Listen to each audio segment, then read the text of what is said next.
Welcome to Chapter 14 of Wilson Rawls' book, Summer of the Monkeys. 30 minutes later, Papa and I both had our old blacksmith shop ringing. At about that time, I looked through the open door and saw Daisy come out of the house and start up the trail to her playhouse. Rowdy was with her. He was walking along in front of her, wagging his tail as if he didn't have a worry in the world. Daisy was hobbling along on her old crutch and was carrying a broom. Every few steps, she would poke Rowdy in his rump with the broom, and he seemed to be liking it. He was wiggling all over and snapping at the broom straws. I stopped turning the handle on the blower. Papa saw me looking out the door, and he too turned and looked up toward the hill. For several seconds, Papa just stood there, with the tongs in one hand and a hammer in the other, watching Daisy and Rowdy make their way up the trail. Papa turned again to the anvil and whammed it with the hammer. "It's tough to be a poor man's son," he said. "It's really tough." "Papa," I said, "is it true that Daisy's old leg is getting worse all the time? Mama said it was." Papa whammed the anvil another time. "I'm afraid it is, son," he said, "and there doesn't seem to be anything that we can do about it right now. But someday I will, or I'll die trying."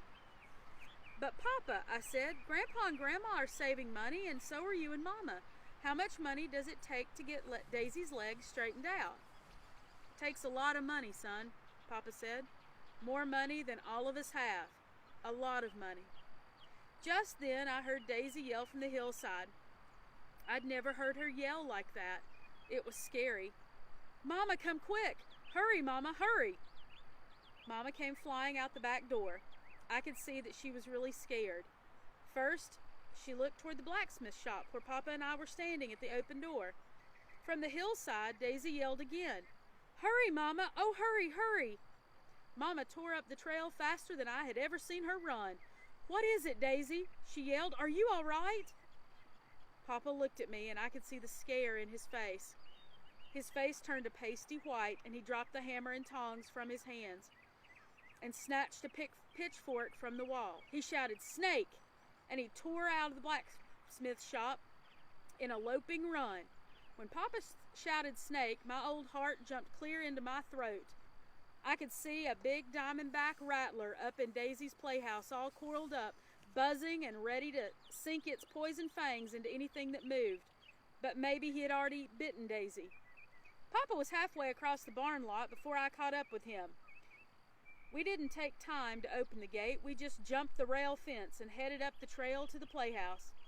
A bell kept dinging in my head, and it seemed to be saying, "Something isn't right, something isn't right."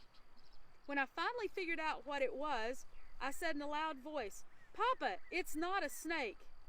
"How do you know it's not a snake, Jay Berry?" Papa shouted. "Rowdy, Papa. If there was a snake up there, you would hear him bawling all over these hills. You know that. It's not a snake, I tell you." Papa slowed down and said, "Well, I guess you're right, son. But I wonder exactly what it is." "I don't know," I said, "but I know that it's not a snake." When Papa and I came puffing up to the playhouse, we found Mama, Daisy, and Rowdy all standing in a row looking at the ground. Papa was holding the pitchfork out in front of him. "What is it? Is it a snake?" he said. No one said a word. It was as still as a sleeping groundhog around there. I looked down to see what they were looking at on the ground, but I couldn't see anything but a few toadstools that had popped up through the damp earth. "What is it?" Papa said, again in a loud voice. "What is wrong?" "Look, Papa," Daisy said, as she pointed down with her hand. "It's a fairy ring." "A fairy what?" Papa said. "A fairy ring, Papa," Daisy whispered. Then I saw it too. The snow-white circle of little toadstools in a ring that looked about 10 feet around. Each toadstool was about the same height. I looked closer and I could see the little stools were the same distance apart, about 8 inches. The snow-white ring and the height of the toadstools and the distance between each stool was so perfect I could have sworn someone had planted them. All of my life I had heard stories of fairy rings and how rare it was, one of the rarest things ever to be found in the Ozark Mountains, and how lucky it was to actually find one. I knew there was a legend about a fairy ring, but I was so stunned at that moment I couldn't remember it. I just stood there with my mouth open. I looked at Mama. I'd never seen such an odd expression on her face or such a warm, tender glow in her eyes. She knelt down, reached out, and touched one of the toadstools with her hands. In a low voice, Mama said, "A fairy ring. Oh, how wonderful. So very few have ever been found. It's a miracle. That's what it is. It's a flat-out miracle." Then I noticed something that I had not noticed before. A strange silence that settled over the hills. No birds were singing. No squirrels were chattering. I couldn't hear a thing. It was completely silent. I couldn't remember a day that you couldn't hear something around our house. A cackling chicken, a grunting hog, a mooing cow. I kept listening and waiting to hear something, anything. But there was nothing. Absolutely nothing. Just silence all the way around us. "Isn't there a legend about a fairy ring?" Papa said in a low voice. "Seems like I heard something about that one time."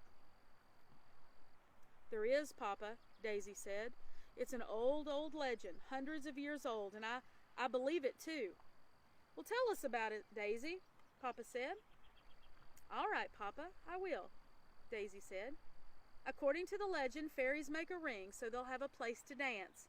Some of the fairies sit on the toadstools and clap their hands, while the other fairies dance around the circle. Whoever finds a fairy ring is very, very lucky. If you step in the center of the ring and kneel down and make a wish, that wish will come true." Papa looked at Mama. "Say, I remember now," he said. "Not long after we came to Missouri, someone found a fairy ring. Don't you remember that?" "Yes," Mama said. "I remember all about that. There's a story about that fairy ring. Quite a story." "Oh, Mama, tell us," Daisy said. "Please." Mama smiled and glanced at Papa and me. She could see by the looks on their faces that we wanted to hear the story too. "It happened not long after we moved here from Missouri," she said. "I'll never forget it. You children were just little things at the time." For a few seconds, Mama stopped talking. Never taking her eyes off the snow-white rings, she said, "Up the river a ways, there's a place called Hanging Rock Bluff. Just this side of Hanging Rock, there's a big hollow called Peavine Hollow. At the head of it lived a family by the name of Garland. They had a young daughter by the name of Lana, who was in love with a boy named Johnny George. They were to be married and had already set the wedding date. Louann and Johnny were the nice young couple so well, and people loved them from all over the hills. They started making a dowry for them. They were given things like teams of mules and milk cows and chickens and pigs and all kind of farm machinery and even a little money. It was going to be a big wedding, and everyone in these hills was invited." Mama paused again as she reached out and touched one of the little toadstools. "About a month before they were to be married, something terrible happened. Johnny George was called away to war. Louann's heart was broken, but she went right on with her wedding plans as if nothing had happened. She even made her wedding dress. Louann got one letter from Johnny. He told her that he was serving with Teddy Roosevelt and the Rough Riders. Then months went by and not another word. The Garland family felt sorry for her. Everyone in the hills felt sorry for her. But Louann wouldn't give up. She told everyone that her Johnny George would come home and they would be married. Then one day, Old Man George came up to the Garland home. He had a letter from the War Department. Johnny George was missing in action. People said when Louann heard Johnny was missing, she went out of her mind. From that day, she never spoke one word to anyone, not a single word. She walked around as if she were in a daze and started taking these long walks up into the hills. People said that many times on moonlit nights, she would put on her wedding dress and go walking on the hills all alone, just walking alone with her head bowed. It was so sad. One morning, right after a rainstorm, while she was walking in the hills, she found a fairy ring. She had heard the old legend, and she stepped into the center of the ring. She knelt down, and she made a wish that God would send Johnny George home to her. And 3 days later, in the twilight of evening, just as the Garlands had seated themselves at the supper table, they heard someone singing. All excited, Louann got up from the table, and with tears in her eyes and a smile on her face, she looked at her mother and said, "Mama, my Johnny's coming home." Those were the first words Louann had spoken in a very long time. The Garlands rushed out on the porch of their home and looked down the road, and sure enough, it was Johnny George come walking up the road. He was wearing his army uniform and had white bandages around his head. He was walking along so proud, tall, and straight with his shoulders thrown back. At the top of his voice, he was singing the old mountain song, "It's Whippoorwill Time." Mama hesitated and said, "Let's see, I used to know the words to that old song. Let me see. Oh yes, I remember. In twilight of evening, when everything's still, a song can be heard in the Ozark hills. It's whippoorwill time, it's whippoorwill time." I know of no music that had such a thrill as a twilight song of an old whippoorwill. It's whippoorwill time, it's whippoorwill time. Children stop playing, and the old ones stand still and listen to the song of an old whippoorwill. It's whippoorwill time, it's whippoorwill time. In the peace of the silence, the lightning bugs glow. All work is forgotten, for the mountain folk know. It's whippoorwill time, it's whippoorwill time. When I leave this old world and climb that steep hill, I hope I'm followed by an old whippoorwill. It's whippoorwill time, it's whippoorwill time. I know he'll be singing as I walk along his song of the hills, the whippoorwill song. It's whippoorwill time, it's whippoorwill time. After Mama had finished the song, it was very quiet for a long time. Then Daisy said, "Oh, Mama, that's such a beautiful story. Did Louann and Johnny get married?" "Yes," Mama said, nodding her head. "Louann and Johnny got married. It was one of the biggest weddings these hills had ever seen. They live in Peavine Hollow and have a wonderful family. I met them once at your grandfather's store." I looked at Daisy, and she was standing there, leaning on her old crutch and looking at that fairy ring. 2 big tears were slowly rolling down her cheeks. Once again, I noticed that strange silence had settled over the hills. I looked at the branches of the big red oak, and there was that sat on a limb a big, fat, gray squirrel. He wasn't making a sound. He was just sitting there, as still as a rock, and peered down at us. Even his bushy tail wasn't jumping, and that was very unusual. A little wren flew in from the mountains and lit on a low branch of the red oak. I'd never seen a wren that could sit still for very long. They seemed to be such nervous little birds and were always hopping around and making a racket. That wren never moved or made a sound. It just sat there on the limb, as still as a broken fiddle, and seemed to be looking at Daisy.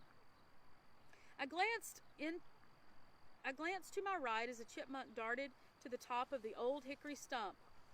He sat up on his tail, as stiff as a broom handle, with his small front paws bent over downward. He never made a squeak. He sat there on the old stump, just peering at us with his little beady eyes. Papa noticed the silence too, and I could tell by the way he looked around. I just couldn't stand silence. I knew if I didn't say something, I was either going to bust wide open or just start bawling. "Boy," I said in a quavering voice, "sure got still around here. Why doesn't somebody say something?" "Well, if finding a fairy ring means you can make a wish that will come true," Papa said, "I think we should step in this one and make a wish too." "I do too, and I think Daisy should make the first wish. She found the ring," Mama said. "Oh no, Mama," I said, You make the first wish. Please, Mama." "Go ahead, Daisy," Papa said. "Make the first wish. After all, you're the one who found it." "Go ahead, Daisy," I said. "Make a wish. You found it." I knew that what my wish was going to be, that was no problem at all. I was going to wish that I could catch those monkeys and make all that money and get a pony and a 22. It had been my wish for years, and it was going to be my wish today.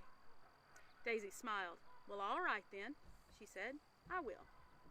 She closed her eyes and said, "Let's see now. What can I wish for? What can I wish for?" And then she clapped her hands together to show her delight and said, "I know exactly what I'll wish for. I know exactly." Just before Daisy stepped into the center of the ring to make her wish, she turned her head and looked straight at me. Her blue eyes were as bright as the morning star, and a warm smile tugged at her lips. When I saw my little sister kneeling in that center of that snow-white circle and that old crutch laying on the ground beside her, I forgot all about ponies and 22s. I wanted my little sister to get that old leg fixed of hers. I wanted more than anything in this world, anything that I'd ever wanted in my whole life, and that was going to be my wish. Once I'd made up my mind, I felt pretty good about it. In fact, I had never felt anything better in my whole life. I looked at Mama and Papa, and they were watching Daisy as she knelt in the center of the fairy ring. I'd never seen such a tender, longing looks on their faces. I was pretty sure I knew what their wishes were going to be too. They were going to wish for the same thing I was. Mama and Papa tried to get me to make a second wish, but I argued them out of it. I told them that I wanted to be last. All of my life I've been wishing for things of my own, everything I could think of. I'd had 1,000,000 wishes. But the morning I knelt in the center of that fairy ring, I wished harder than I ever had in my whole life. I put all my heart and soul into that wish. After we'd made our wishes and were standing there looking at the fairy ring, Mama said in a low voice, "I've been hoping and wishing for so long. I hope the good fairy grants me this one wish just this one time." "Don't tell anyone what you wished," Daisy said. "If you do, it won't come true." "Well," Papa said, "it looks like we've done all about we can do here. There's a lot of work to be done. All we can do now is wait and see if our wishes come true." Mama looked up at the sun and said, "It's time to start fixing dinner." "I'll help you, Mama," Daisy said. "I can clean my playhouse later today. It's a little too wet now anyway." We hadn't taken 10 steps down the trail when I noticed that Rowdy wasn't with us. I turned around to see where he was, and I was just in time to see him walking and step up very gently over the toadstool circles into the fairy ring. He dropped his old nose to the ground and started sniffing. "Rowdy," I said in a hard voice, "you get out of there. You're going to step on the toadstools and smash them." Rowdy didn't budge an inch. He sat his rear down and stared at me. He whimpered a few times and his old tail whapped the ground. Daisy giggled. "Oh, leave him alone, Jayberry," she said. "Don't know for sure what he's doing." "Sure I know what he's doing," I said. "He's trying to figure out what we are doing in the fairy ring. He's just nosy." "No, he's not nosy," Daisy said. "He's making a wish, just like we did. That's what he's doing." "Oh, Daisy, what are you saying? Who ever heard of a dog making a wish? Dogs don't do things like that." Mom and Papa turned around and were watching Rowdy. Both of them were smiling. "Jayberry," Mama said, "maybe Rowdy is making a wish. Sure looks like he is." Papa chuckled. "That old hound is a smart one," he said.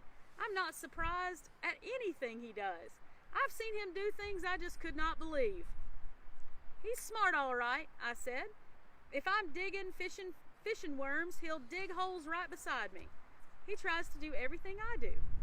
Papa laughed. "Does he ever pick up a worm and put it in a can?" he said. I smiled and said, "No, I've tried to get him to do that, but he won't have anything to do with the worms." Just then, Rowdy came bounding out of the fairy ring. He came up to me, reared up, and put his paws on my shoulders. When Rowdy reared up on me like that, he was just about the same height as I was, and there was no way I could dodge that lapping tongue.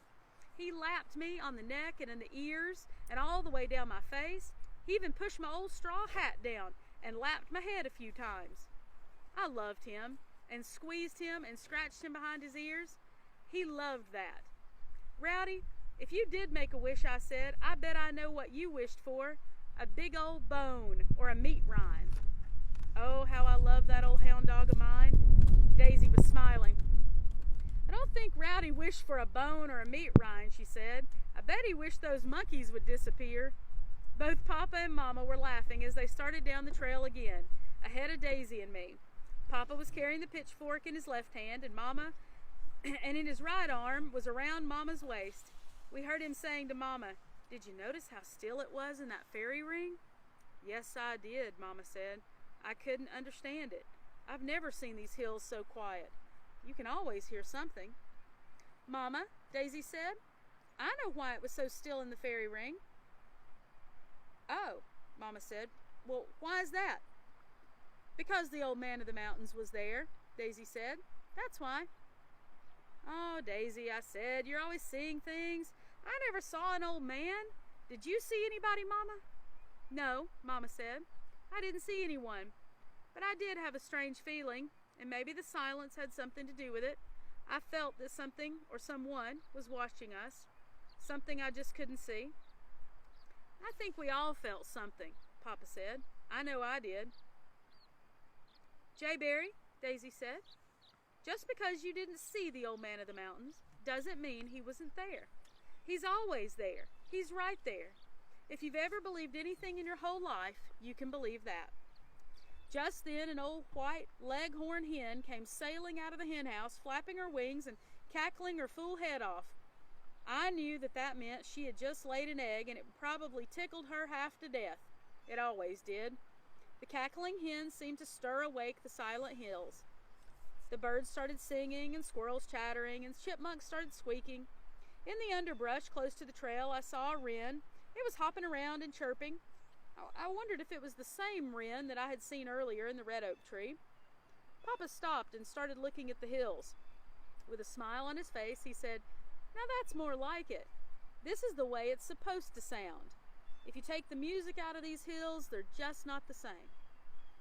Just as we reached the house, Mama turned to Daisy and said, Why don't you go to the garden and pick some fresh tomatoes and cucumbers? We'll have them for dinner. Sure, Mama, Daisy said. After that rain last night, I bet I can find some dandies. Papa and I went back to the blacksmith shop to finish our work. While Papa and I were working, I kept thinking about that fairy ring and the wishes we had made. I couldn't get it out of my mind. Papa, I said. He stood with the handle in the blower. Do you believe that wishes were made in the fairy ring will come true? Papa didn't answer right away. I could see by his expression on his face he was having trouble finding the right words. Then, looking at me, he said, Son, that's a pretty hard question to answer, but I do believe that if any wish you make comes true, if you help that wish come true. I don't think the Lord meant for us, for our lives, to be so simple and easy that every time we wanted something, all we had to do was wish for it, and we'd get it.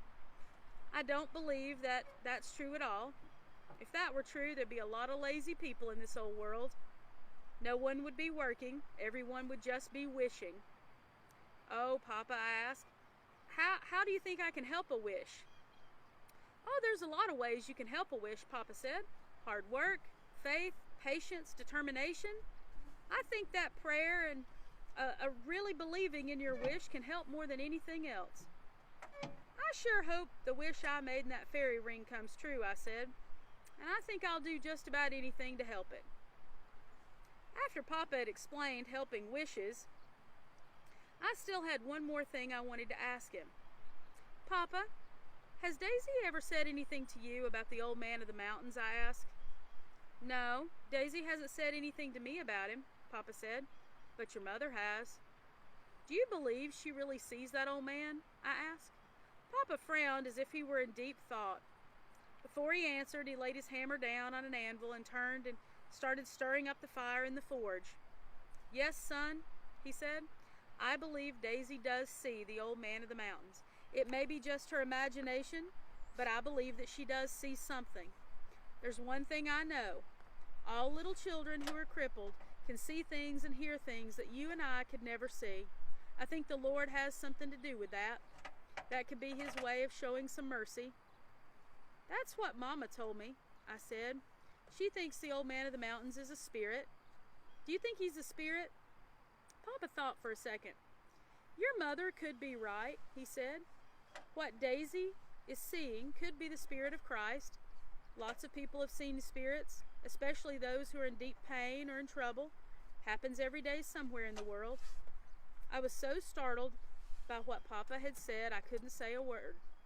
I even got a little scared. Just a little.